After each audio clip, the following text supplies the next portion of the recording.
Welcome back to coverage of YCS Düsseldorf. We're here with Raphael Neven from the Netherlands. Raphael, thanks for taking your time. Good to have you be here. Yeah, no worries. Thank you for having me. We would like to talk about you, your career as a duelist, and how you got started with Yu-Gi-Oh! So tell us, how did you get in touch with Yu-Gi-Oh? Well, I knew the game from like when I was very small, like a year of 8, and I saw it on TV, but I never knew like what it actually was. Like I traded the cards on like the schoolyard and stuff. That was it. Okay. And later, when I was like around 14, when I was suffering from leukemia, I rediscovered the game by accident. But my dad just brought home some cards. He said like, "Oh, look what I found." Okay. And then I was really surprised. I didn't know the game was still like alive back then. So when I got actually like cured, I went to some local tournaments and I was surprised and I rediscovered the game that this was still a thing and it was so big and it was actually a competitive tournament scene. Okay. And yeah, from that moment I just got hooked and went to more local tournaments, bigger tournaments, and eventually my first YCS in 2012. Okay. So basically, your father was responsible for you being here right now, right? Yeah, I think that's just by accident. Yeah. It was for me. It was a really good way, like collecting the cards to deal with my disease at that time because I couldn't do a lot, and of course it didn't take a lot of energy to play those with those cards. So I think that's what really got is one of the things that got me through it, and that's why I am so passionate about the game right now. So yeah. This reminds me very much of my own history because back when I started playing Yu-Gi-Oh, I had a similar situation. I was sick as well, and a friend of mine brought me into the game, and I am really thankful for that I got to know the games Yeah. because it helped me out of this situation I back th- then. I think any kind of passion, but especially a card game that's so big in its community as well, it can really help you get through like a bad time like it did for me. And yeah, like I'm really glad like I got to play the game. You said before that you went to your first YCS in 2012, right? Yeah, there was YCS Leipzig. I went with my granddad. I've never experienced anything like it. I think I only played like three rounds or something, but the experience was amazing. Like I was 15, just turned 15, and what I saw was amazing. Like 1,000 players at this kind of tournament level. That was just something I've never experienced. And yeah, from that moment, I wanted to go to every tournament. Um, so from this moment on, you got hooked to a competitive Yu-Gi-Oh.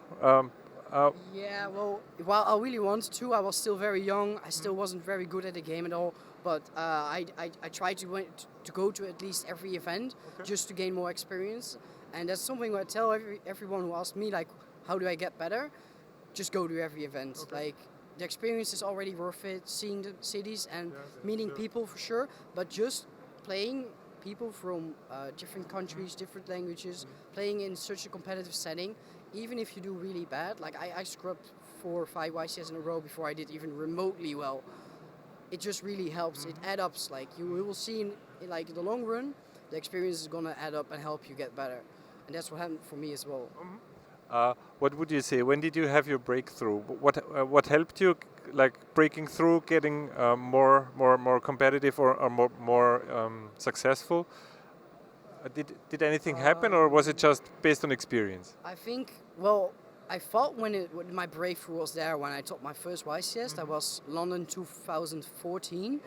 But after that, I didn't top for another year, and I think that's because I felt like I achieved the thing I wanted to, my YCS top, and I got a bit too easy on myself. I'm like, all right, it's fine. I got that top, and then after like a few months, I realized that it's actually not impressive at all, and that I have to set more and higher goals to actually get better. And that's what I did later on.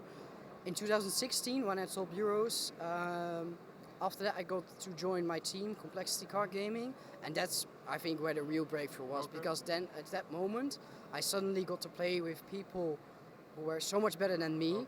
Like I was playing in the Netherlands, and with my group of friends, like we were already like the top of our country, but we didn't really get any better because we hit our ceiling, and then suddenly I got to play with the likes of Marcelo Barberi, Joshua Schmidt, Robin Bachner, like all of those really big players, Lorenzo Santoni, like those people taught me so much in such a short period of time as well. Like Temis helped me so much just in that small year of 2016, 2017. I suddenly topped 2 YCSs. I won one, and something that I could have never done without these guys.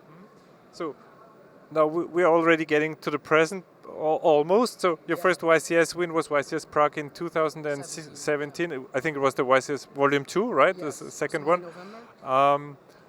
What happened? Why do you think did you win this YCS?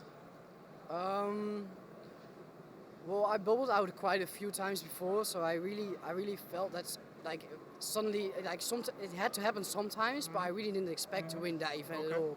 Especially because the top cut was stacked with like really big names, like Joshua was there, my friend Marcel Bouri was there, Santoni was there, like, and I think it was just my day. Like you can't win an event without luck, and I got lucky that day that it was me because my team played the same deck, right? So we had like 5 people in top playing the same deck, a lot of other people doing really well.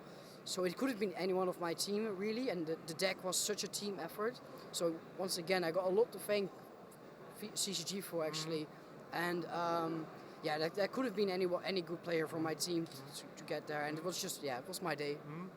I think you played against Lightsworn in the finals, right? Yeah. And you were playing Spirals. It was Spiral format. And I think Spirals was one of your most favorite decks back then. And still, is it still up until now? Yes. So of course I'm a bit biased because I got like fond memories of that deck. I actually tried to play it with the new Orcus card, which is level 7, which you could make Tachyon Galaxy with it before it got hit on the Forbidden Limited list. But right here and there, I still try to look at Spiral, to play it for like local tournaments. My friend Bruce is actually very addicted to Spiral as well, so he comes up with like really crazy combos. Every time I see it, it's like, oh yeah, I remember, so I'm gonna try it out. But I don't think if it's very viable right now for tournament. But if it ever is again, I will for sure play it. Yeah. Thank you very much. This was part 1 of our interview. We will be back later on with part 2. See you later.